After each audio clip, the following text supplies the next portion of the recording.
Hi guys, आज हम पढ़ने वाले हैं एक शॉर्ट ट्रिक के माध्यम से प्रकाश संश्लेषण से संबंधित किन किन वैज्ञानिकों ने क्या क्या बताया है, उनको एक सीक्वेंस वाइज यहाँ पर हम डिस्कस करने वाले हैं, जिससे कि आपको याद करने में आसानी रहती। तो देखिए शुरू करते हैं। सबसे पहले हम बात करते हैं यहाँ पर शुरुआत इसकी जो होती है ये 1774 में होती है। 1774 में 1774 में, ये थोड़ा सा नीचे लिख देता हूं क्योंकि इसके ऊपर लिखेंगे ना तो लिखने में दिक्कत नहीं।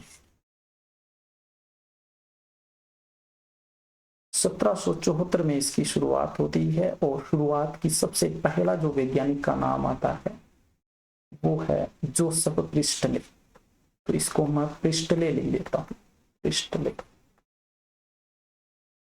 Joseph Presley.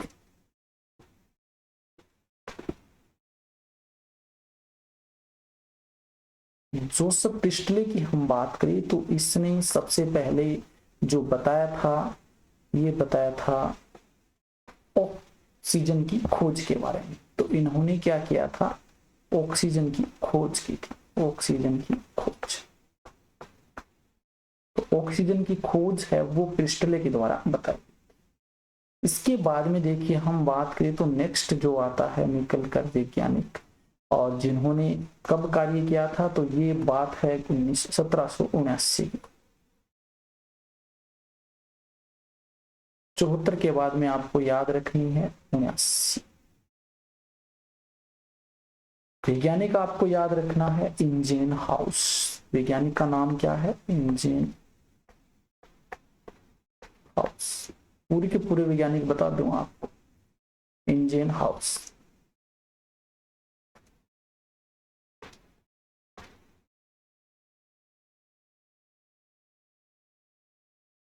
इंजेन हाउस ने क्या बताया था कि सूर्य के प्रकाश की उपस्थिति में हरे पादप जो होते हैं अशुद्ध वायु को शुद्ध करते हैं। सूर्य के प्रकाश की उपस्थिति में, सूर्य के प्रकाश की उपस्थिति में, थोट में ले देता हूं, उपस्थिति में जो हरे पादप होते हैं वो क्या करते हैं, अशुद्ध वायु को शुद्ध करते हैं। अशुद्ध वायु को, थोड़ा सा यहां लिख देता हूं, को शुद्ध करते हैं।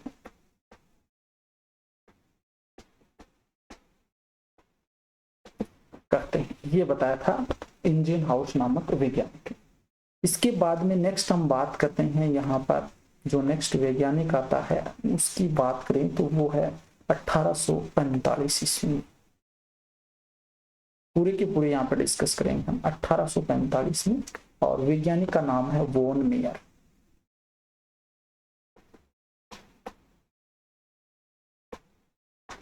Von mayor.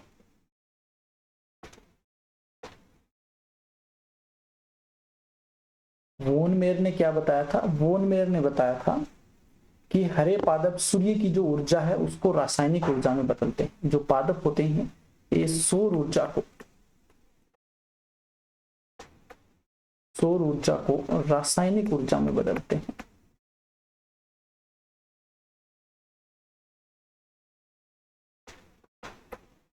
रासायनिक ऊर्जा में बदलते हैं, ये याद रख लेना। पादप जो होते हैं ये सौर ऊर्जा को रासायनिक ऊर्जा में बदलते हैं। इसके बाद में बात आती है 1877 की। 1877 की, और 1877 में जिस वैज्ञानिक का नाम आता है वो है वॉन सेक्स। बहुत ही महत्वपूर्ण है, वॉन सेक्स। वॉन सेक्स का नाम आता है। इन्होंने प्रकाश संश्लेषण का पहला उत्पाद है वो स्टार्च होता है, ग्लूकोज होता है वैसे तो, लेकिन वो संचित स्टार्च के रूप में होता है, ये बताया था। फोटोसिंथेसिस का, प्रकाश संश्लेषण का प्रथम उत्पाद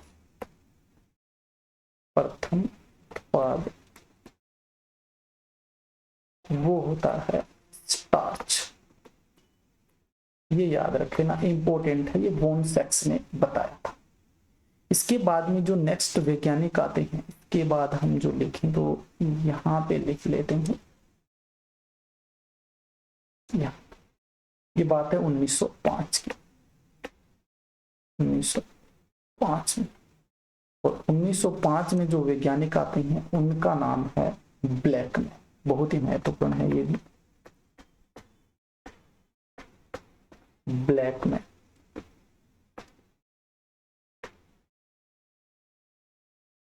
ब्लैकमैन, और ब्लैकमैन ने क्या बताया था, यहाँ पर एक पेन कौन सा चेंज करने का, एक और ऐड कर लेते हैं जिससे कि आसानी रहे ना लिखने में,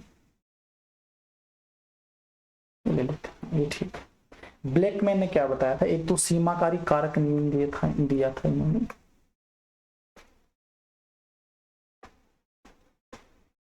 सीमाकारी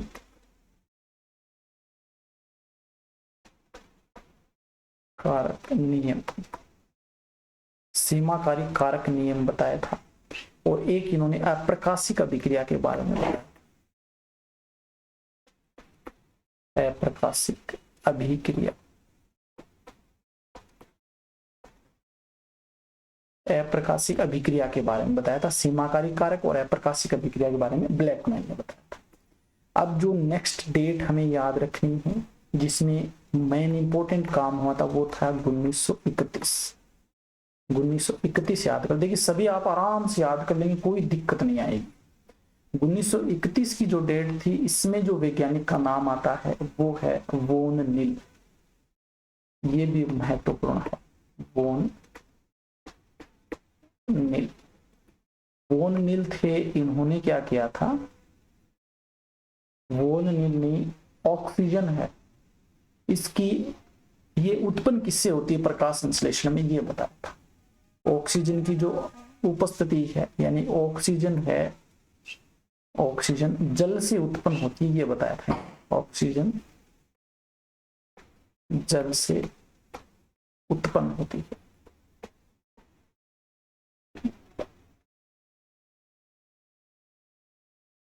या जल से निकलती है।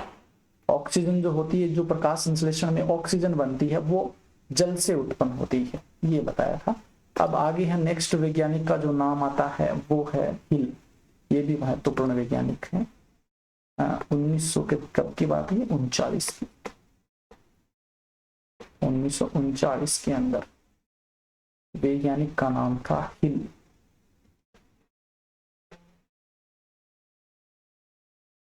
हिल नामक वैज्ञानिक थे और इन्होंने जल का प्रकाश अपघटन के बारे में बताया था कि जल का प्रकाश अपघटन होता है जिससे ऑक्सीजन रिलीज होती है। यहाँ पर हम कौन से देखें, चलो इससे लिख देते हैं, यानी कि H2O का प्रकाश अपघटन, H2O का प्रकाश अपघटन, फोटो प्रकाश अपघटन, और जिससे क्या होती है, ऑक्सीजन है ये उत्पन्न होती है, निकलती है। ठीक है, ये याद रखें। जल का प्रकाश अपघटन के बारे में बताया और जिससे कि ऑक्सीजन रिलीज होती है। इसके बाद में जो नेक्स्ट वैज्ञानिक आते हैं वो हैं 1941 में, और वैज्ञानिक का नाम है रूबेन व केमिन। दो वैज्ञानिक हैं, रूबेन व केमिन, रूबेन व केमिन। रूबेन व केमिन ने इन्होंने क्या काम किया था, तो इनका काम भी आपको याद रखना है। इन्होंने क्या किया था, ऑक्सीजन का वो एटम समस्थानिक लिया था और जल से ऑक्सीजन निकलती ये सिद्ध किया था, यानी कि H2O से ऑक्सीजन निकलती है प्रकाशिक अपघटन के माध्यम से। इसको इन्होंने क्या किया था, सिद्ध किया था कि जल से ही क्या होती है, ऑक्सीजन रिलीज होती है। अब इसके बाद में जो वैज्ञानिक आते हैं वो है 1954 में डेनियल आर्नल्ड। 1954 में डेनियल आर्नल्ड, इसे ऑर्नन ही लिख देते हैं यहाँ पे, ऑर्नन। ये याद रख लेना। और ओर्नन ने क्या काम किया था? ओर्नन ने क्या बताया था? प्रकाश का फोस्फोरिलीकरण की खोज की थी। प्रकाश फोस्फोरिलीकरण,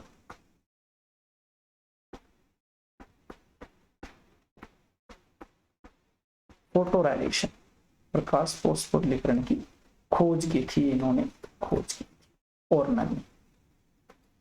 अब नेक्स्ट देखिए, इसके बाद में जो नेक्स्ट वैज्ञानिक आता है, एक मिनट,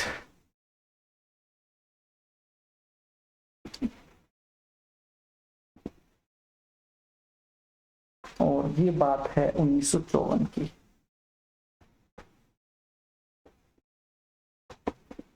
ये 1954 की बात है। 1954 में मेलियन केल्विन नामक वैज्ञानिक था। केल्विन ही लिख देता हूं मैं यहाँ पे, केल्विन, केल्विन नामक वैज्ञानिक था। इस केल्विन ने क्या किया था? तो इन्होंने तो C3 साइकिल की खोज की थी।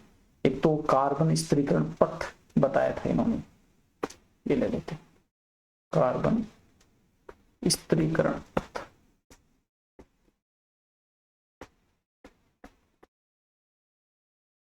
कार्बन स्थिरीकरण पथ के बारे में बताया था। पाथवे क्या होता है? कार्बन स्थिरीकरण पाथवे। और C3 साइकिल की खोज की थी। C3 साइकिल की खोज इसी के द्वारा की गई थी। ठीक है। इसके बाद में जो नेक्स्ट हमारा आता है 1954 के बाद में 1957।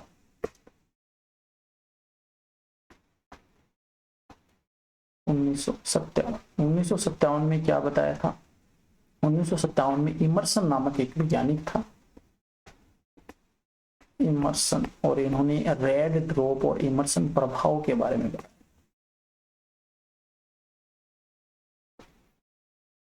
रेड ड्रॉप और इमर्सन प्रभाव,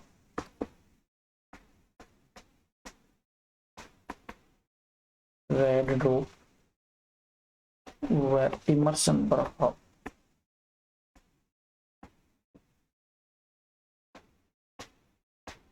रेड ड्रॉप और इमर्सन प्रभाव के बारे में बताया। नेक्स्ट हम बात करें, जो नेक्स्ट आते हैं वो है 1960 में। 1960 में हील व बेंडोल नामक वैज्ञानिक थे। वैज्ञानिकों का नाम था हिल, ये पहले वाला ये है, हिल और बेंडोल।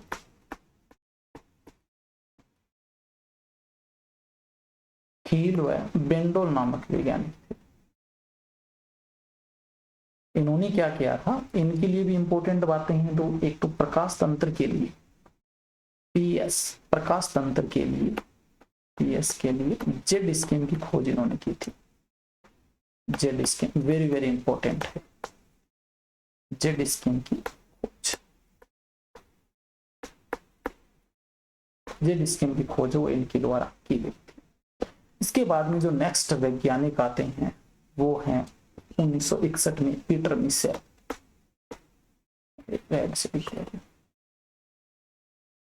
1961 में Peter Michel,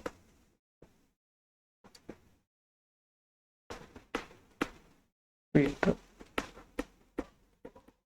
Michel, Peter Mitchell ने क्या किया था? पीटर मिशेल ने बताया था एटीपी संश्लेषण के लिए जो रसायन प्राथमिक सिद्धांत है उसका प्रतिपादन किया। इंपॉर्टेंट है ये भी, इससे लिख देते हैं। एटीपी संश्लेषण के लिए, एटीपी संश्लेषण के लिए रसायन प्रासरणिक सिद्धांत, रसायन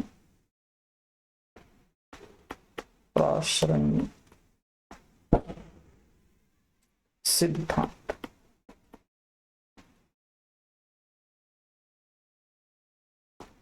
का प्रतिपादन किया था। एटीपी संश्लेषण के लिए रसायन प्राथमिक सिद्धांत का प्रतिपादन किया। इसके बाद में जो अंतिम वैज्ञानिक आपको याद रखने वो है 1967 की बात है। और 1967 में जिन वैज्ञानिकों का नाम आता है वे हैं एच वेसलिक। एच वेसलिक, थोड़ा स्थान कम पड़ गया यहाँ पे, फिर भी हम लिख देते हैं हेज वेस्टलेक याद रख लेना। और हेज वेस्टलेक ने क्या काम किया था, तो हेज वेस्टलेक ने किया था C4 साइकिल की खोज, C4 चक्र की खोज की थी इन्होंने एक तो,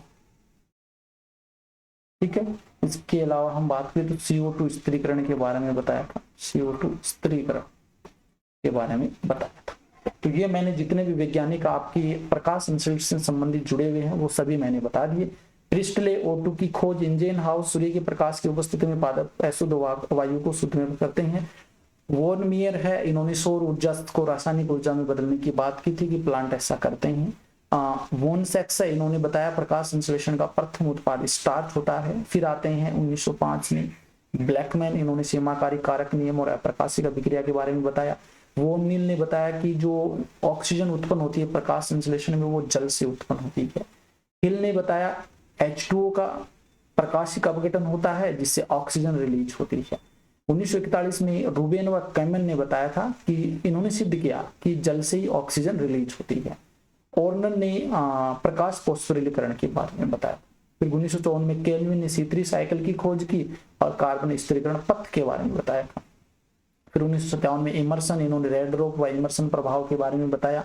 1960 में हिल व वेंडोल थे जिन्होंने PS फोटोसिंथेसिस के लिए, फोटो सिस्टम के लिए जेड स्कैन की खोज की थी। और 1961 में पीटर मिशेल थे, इन्होंने ATP संश्लेषण के लिए जो रसायन प्राशनिक सिद्धांत है उसका प्रतिपादन किया था। और अंत में 1967 में, जो कि महत्वपूर्ण है, C4 साइकिल की खोज की थी हेच वेस्टलैक ने और CO2 स्थिरीकरण के बारे में बताया था। आज के लिए इतना ही, धन्यवाद, थैंक यू।